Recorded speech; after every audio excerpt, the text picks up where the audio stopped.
Hey, what's up guys? This is Sam here at CustomPCReview.com, back here again with another video for you guys. And today what we're going to do is a overview and a first look on the Samsung 840 EVO, which is a drive that I recently reviewed on CustomPCReview.com. So if you guys are interested, go ahead and check that out. It's going to have a lot more detailed information about the SSD. But what I just wanted to do was create this video so you guys who might be interested could check out, what it looks like and kind of have a quick glance at the features of the SSD. So we're going to start off with a little bit of history. So about 2 years ago, Samsung came out with the Samsung 830. And the Samsung 830, even by today's standards, is a very fast drive. It's got 27 nanometer, I believe, MLC 2-bit per cell NAND. It's got the MCX triple core controller. So, overall, I mean, it's a great drive. Like I said, even for today's standards, very fast sequential read speeds, slightly slower sequential write speeds, but overall just still a great drive. After that, last year, they introduced the Samsung 840 and the Samsung 840 Pro. So the Samsung 840 Pro was pretty much going to take over as the top-of-the-line SSD. So they were using 21 nanometer NAND, which was a new thing for Samsung. And they upgraded to the Samsung 3-core MDX controller. And pretty much this is the performance crown for consumer grade SSDs. It's one of the fastest ones on the market, if not the fastest. Personally, it's the fastest I've tested. Yeah, so amazing SSD. It's currently my favorite SSD, but it is quite expensive at around $1 per gigabyte. So for those who didn't really need all that performance that you can get off the 840 Pro, Samsung also introduced the Samsung 840. Now, the 840 is special because they're using 3-bit per cell MLC NAND or triple level cell TLC NAND. And basically, if you can fit more bits into each cell, that means you can fit more data into the same amount of space. And that means you're able to lower your production cost for the SSD, as you don't need as much memory. You can cram more stuff into the same amount of memory, right? So the 840 was introduced last year along with the 840 Pro, and it was a lot cheaper to purchase one of these, and it still had great sequential read performance. That was no problem. However, sequential write performance was lacking by a lot.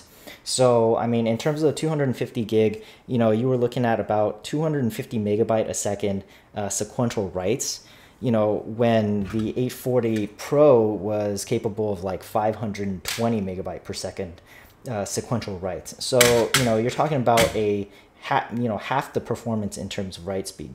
So TLC NAND, and for those of you guys who are just kind of unclear about why that is, it's just simply because of TLC NAND, because it stores 3 bits per cell. It's inherently more complicated, and so it does require more time to write that extra data in there, and so that's why it's a bit slower than MLC NAND.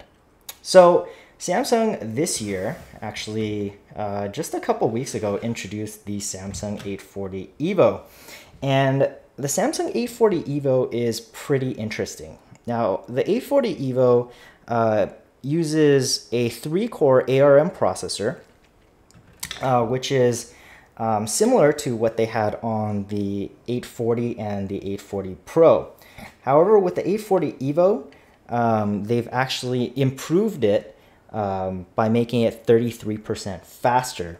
And so they're titling the controller on board the 840 EVO the MEX controller, whereas the 840 Pro was the MDX, 830 was the MCX, and so on. So this is using the MEX controller, so it's 33% faster. It's still using toggle NAND, But with the 840, they were using 21 nanometer toggle NAND. And for the 840 EVO, they have now moved to 19 nanometer toggle NAND. So it's smaller, although it is the same exact speed as this drive, the 840. However, here's the thing. With the 840 EVO, first of all, they're now able to cram up to 1 terabyte of capacity into an SSD. So those of you guys who are like, I don't want an SSD because, it's not enough storage space or whatnot, well, they're up to 1 terabyte now. This one right here is the 750 gig, which should be enough storage for most people. Obviously, if you guys need more, you can definitely invest in a traditional hard drive and use that to store your storage, pictures and movies and media and all that stuff. But getting back on topic, yeah, so we can store up to 1 terabyte in storage. Additionally, it's faster. So how much faster is it? Well, the 750 gigabyte edition 840 EVO is capable of 540 megabyte per second reads and 520 megabyte per second writes. The 250 gigabyte edition is capable of 540 megabyte per second sequential reads and 520 megabyte per second sequential writes. That said, it is using 19 nanometer TLC NAND, which, 5 seconds ago or like 10 seconds ago, I just said was inherently slower. So how are they doing that? Well, they are basically using what they call turbo write caching. And I'm kind of going to explain that in a little bit because that's sort of a bit more complicated. Just keep that in mind. We're going to get, performance that's similar to the 840 Pro. However, we're still using the same NAND as the 840, which means the 840 EVO is going to cost the same as the 840 or similar to the 840. So before we kind of move on, I just wanted to take this apart and also show you guys what we've got in the PCB. So I removed the screws here. And you can see right here, this is really interesting. The PCB on the 840 EVO is extremely small. This is 750 gigabytes right here, and this is all you'll need. So, definitely imagine something like this going into maybe, a M2 form factor SSD, like on your notebook or Ultrabook. And, you can get a whole bunch of capacity in like kind of a very, very small space. So I'll kind of show you guys what we've got here. And before we go, as far as the NAND, for the 750 gigabyte edition, Samsung's using the 128 gigabyte NAND packages along with 64 gigabyte ones. And so they're using 4 128 plus 4 64 gigabyte ones. You also get the MEX controller right here, and I believe on the 750 gigabyte, you also get 1 gigabyte of DRAM. What's cool about Samsung drives is that everything is manufactured in-house. So you can see Samsung logos pretty much on all the components on board. And out of all the SSD manufacturers, Samsung is actually the only company to do that. And what's very special about that is that they're able to kind of control the costs on everything. Other companies that depend on other companies for parts, they can't control the pricing on those parts. Additionally, they're not able to get the full spec, or they're not able to get kind of like the early samples out as soon as it's being designed, and so they're not able to work with the firmware as closely, or they're gonna have to like bring in the guys from other companies who actually design the hardware. And so yeah, that's why Samsung's got such great software on their SSDs, great firmware support as well. But here we just have the 250 gigabyte 840 EVO, And if you take a look at this PCB, it's absolutely just, it's tiny. On here, you can see we've got one memory package right here. I don't know if my camera will focus, but you've got one memory package here, and you've got one more on here. Both are 128 gigabytes. And then you also have a DRAM chip. I believe this one is 512 megabytes. I don't know if my camera is going to focus or it's just going to stay out of focus, but you've got a DRAM chip there, and you've also got the 840 EVO's Samsung MEX controller. So that is pretty much the Samsung 840 EVO in terms of the internals and the SSD casing itself. It's a 7mm package, so it's thin enough to be put into your Ultrabooks, and you can install it onto your desktops as well. It has desktop mounting here. Additionally, I didn't really get the whole like desktop kit or the notebook kit, but Samsung also gave me the accessories for, you know, all these SSDs. So if you buy the notebook kit, you're gonna get one of these right here, and this is to migrate to a notebook. And basically what it is it's a USB 3.0 to SATA adapter. And I think Samsung, out of all the companies, is the first one to go to a USB 3.0 adapter. So you're going to be able to transfer, you know, all your files from your desktop or notebook, in fact, to your SSD very fast. So that, I think, is what's going to come with the notebook kit. As for the desktop kit, you've got the 3.5-inch to the 2.5-inch, 3.5-inch adapter, which you'll pretty much just slide an SSD on there, 2.5-inch, and then you'll connect it to your 3.5-inch bay. If your case doesn't support it, if it does, then it's fine. You don't really need the desktop kit. You also get a bag of mounting screws, and you also get the SATA cable. So there's that. Oh yeah, there's also the riser. So if you get a notebook and you know, it uses the older 9mm you know, drives, the larger drives, and so you could just stick one of these risers like right on top, and then it'll create the 9mm form factor. So no big deal there. Let me see, you also get some stickers, Samsung SSD activated. You also get the SSD software, which is actually really cool. I'll show you guys in a bit. And you also get the installation guide. And that's pretty much it. Here's the box if you guys are interested. I don't know if the retail boxes are going to be these boxes specifically. I know they're going to have a retail bare drive along with a notebook kit and a desktop kit. Yeah, that's all I really want to talk about in terms of the SSD and the hardware and all that inside. So we're going to take a look at the performance numbers from the review. Alright guys, so before I actually move into the performance numbers of the 840 EVO, let's first talk about the differences between the 840 series and the 840 EVO, which a lot of I've actually talked about before, but you guys kind of don't really have that in a visual way. So basically the differences between the 840 series and the 840 EVO are pretty much outlined here.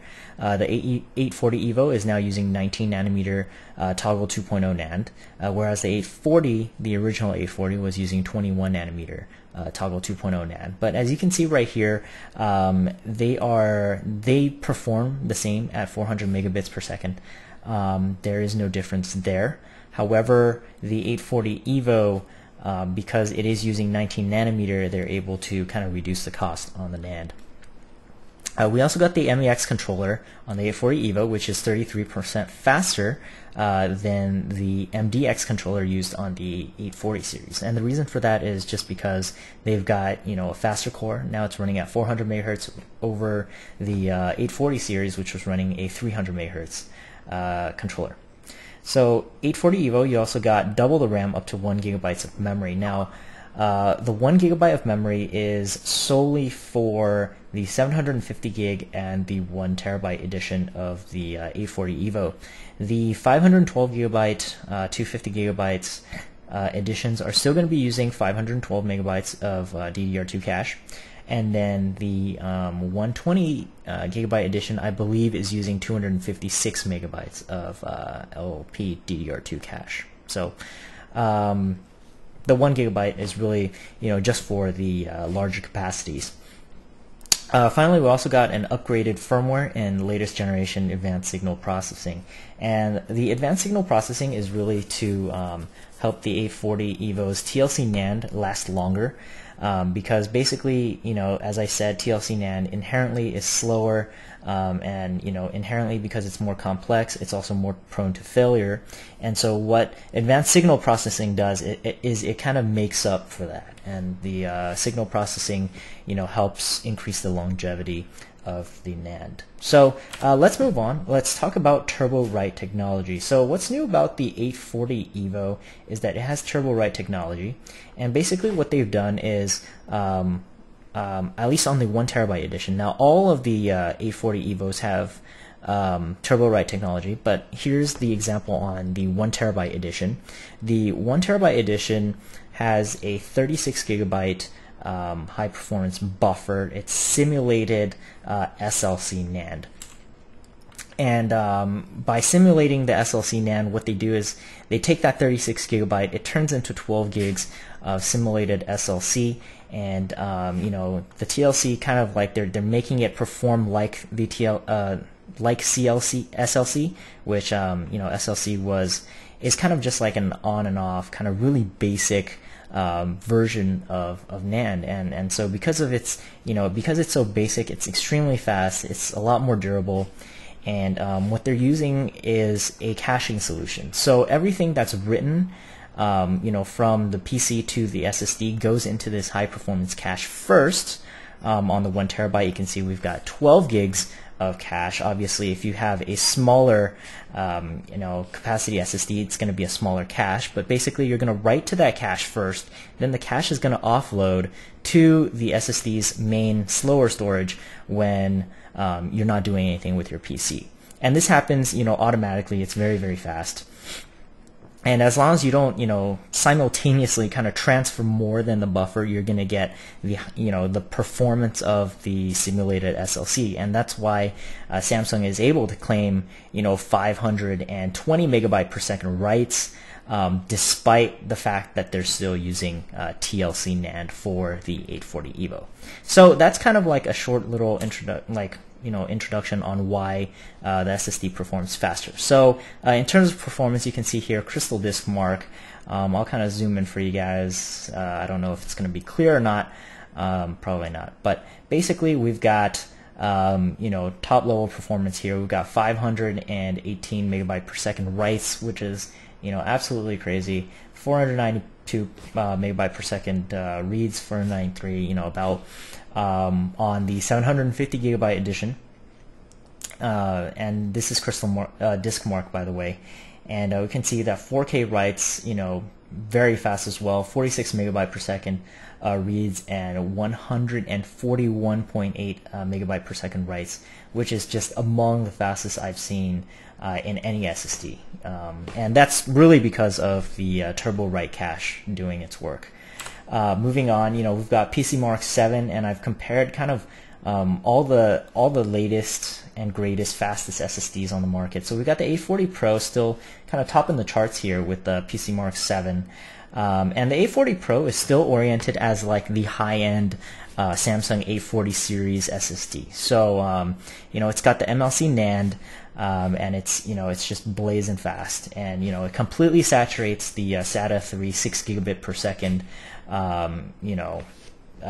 bandwidth. So there's pretty much nowhere to go here unless we kind of upgrade the interface down the line.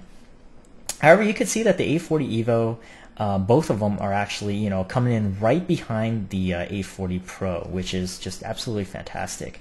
Following that, we've got the HyperX 3K, which is a SandForce controlled SSD. Still very good, MLC based SSD, and nowadays you can kind of find the SandForce based MLC SSDs on the market, fairly inexpensive these days. So there's really no reason not to pick one up at this point. Although the 840 EVO, I do assume I I'm going to assume are going to come in at a lower cost when they do come to market in like a week or two. So we also got the Ocz Vector, which is OCZ's top-end drive, and you can see that it's slightly below you know, the A40 EVO Pro and the HyperX 3K, at least in the PC Mark 7 score, which is highly, it kind of like highly depends on your read 4K read speeds.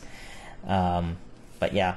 And then we have the 840 regular edition, the 250 gigabyte, which gets killed by the rest of the drives.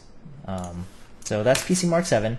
Got PC Mark 8, which it seems like is more, you know, they deal a little bit more with compressible data maybe.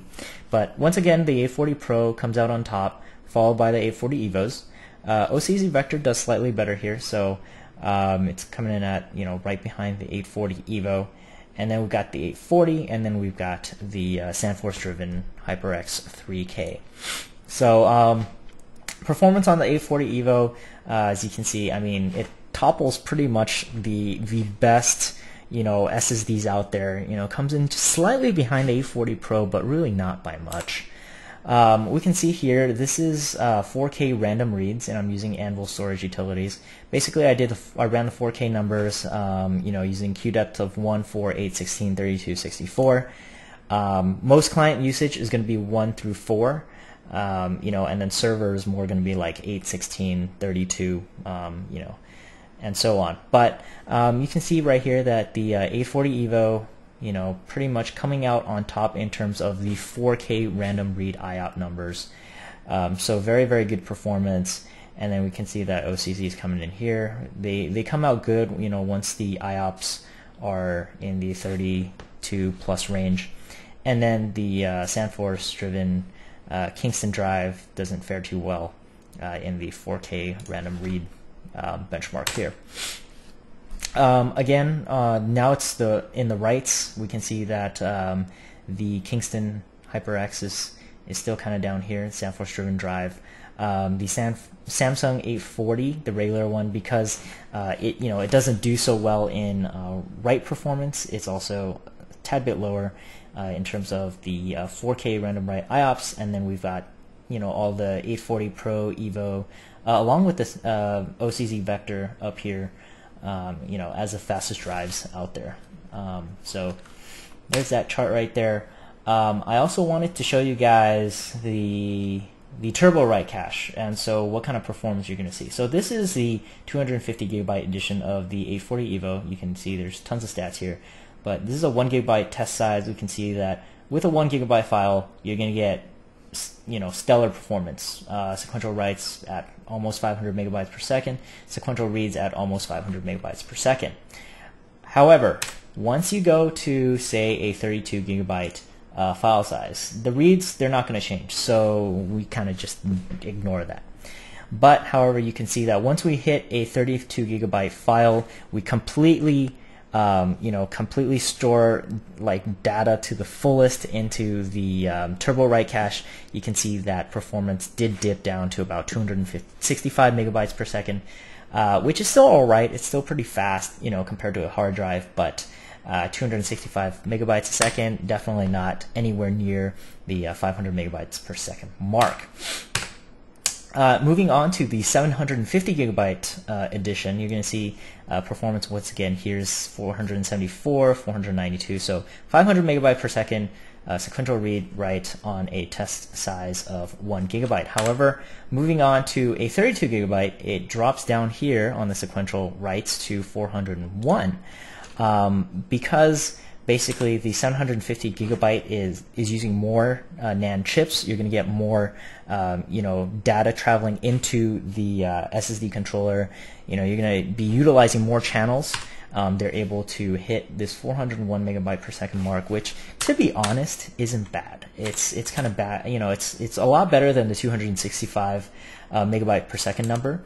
So, you know, if you guys are going to pick up one of these 840 EVOs, definitely consider picking up a 750, you know, gigabyte or above SSD. I haven't actually seen the 500 gigabyte SSD, so I'm not sure if they're using all the NAND channels or not on that one.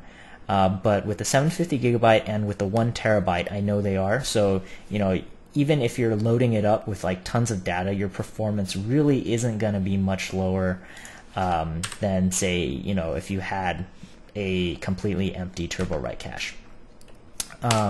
So there's that. And that's pretty much all I want to say about performance. So performance is absolutely fantastic. I mean, you know, from this you cannot really tell the difference. From at least this page right here, you cannot tell the difference between this and, say, an 840 Pro, you know, just by looking at the performance numbers. It's just really, really fast. From here you can, but, you know, that's turbo write cache, you know, being filled up. Alright, so last year Samsung bought this company called EVO, who created caching software for, you know, hard drives to SSDs. So basically you would get SSD-like performance on a hard drive by kind of using like a 64 gig or something like that SSD to cache the data coming out from the hard drive. That was cool, but Samsung not very interested in caching hard drives or anything like that. They're all about SSDs and all about NAND. So I was kind of curious at what they were going to do with EVO, and it seems like rapid mode is what they were going to do. So basically, if you install Samsung Magician after you have your 840 EVO and all that, and you meet the minimum requirements, as you can see here, so Windows 7 or above, 1 gigahertz CPU, NTFS file system, 2 gigs of RAM, 50 megabytes of disk space, which pretty much is nothing for most modern computers out there, you can enable rapid mode. And all it is an enable button. Once you enable it, it's kind of like a set and forget. And what it does is it begins using your memory to create another level of caching on top of the SSD. So you're using your computer's memory to cache what's on the SSD. And, you know, as you guys know, you know, computer memory is extremely fast. You're going to get, you know, tons of bandwidth there. And as you can see from the performance here, it works extremely well. So SATA 3.6 gigabit per second performance, that's 600, or that's like 500 megabytes, you know, 600 megabytes per second tops, around that area. But with rapid mode, we're able to hit 897 megabytes a second. You know, sequential reads, we can see sequential writes up to 993 megabytes a second. That's nearly 1 terabyte. 1 gigabyte a second, which is just crazy performance from, you know, just a single SATA, you know, SATA drive, SATA 6 gigabit per second drive. So pretty much what EVO did was say, hey, you know what, turbo write cache, that's very cute, but we're going to show you how we do caching. And you can see from performance here, I mean, they're adding like, you know, they're almost doubling performance on sequential reads and sequential writes, which is, you know, freaking absolutely awesome. We're getting a score here on Anvil for like 13,000 total points, which is like ridiculous. So yeah, we can see performance here. You know, the performance on the caching, it does fluctuate a bit. So, you know, we can see here that we only got about 516 megabytes a second. But we're almost doing about 1 gig a second in sequential writes. So rapid mode is amazing. Gonna do a bit more testing. I'm gonna throw this SSD in my kind of like main system that I use and see, you know, if I can constantly kind of achieve this performance, you know, not just in benchmarks, and if I can actually see the difference in performance. So that's all I really want to talk about in terms of performance. So that's great. Check out the written review if you guys are interested in more details. Finally, we want to check out idle power consumption. Samsung with the 840 EVO has done an amazing job in terms of idle power consumption. So for those of you guys who own laptops and, you know, want to save power, obviously, you'll definitely want to toss an 840 EVO in there. So you can see that idle power consumption 0.045 watts at idle, which is, you know, amazingly low. It's even lower than the 840 Pro. right there. And I have no idea why the 840 EVO 250 gig was like at 0.075 watts, but either way, that's still good performance. HyperX 3K SandForce power drive 0.35 watts, which is significantly more than the 840 EVO, although, you know, to be honest, it's not that much. Ocz Vector, just, you know, they just don't really care about power consumption, so you got 0.88 watts, which is like many times more than the 840 EVO. So load power consumption in terms of reads, you know, about 3 watts, so still lowest power consumption, 3.08, lowest power consumption on the 840 EVO. And once again, 840 EVO 2.82 in load power consumption on writes, so again, the one of the lowest out there. So that's pretty much all I have. A couple more final thoughts in a second. Alright guys, so we pretty much established that for general everyday use, you know, the Samsung 840 EVO is going to be, you know, performing at the same level as most of the highest end drives on the market. So the final question you guys have, of course, is price. And actually the pricing on these drives isn't too bad. As I said earlier, these are TLC based SSDs, so they're, you know, they're going to be using the 3-bit per cell technology. And so the 120 gig edition is going to come in at $109.99.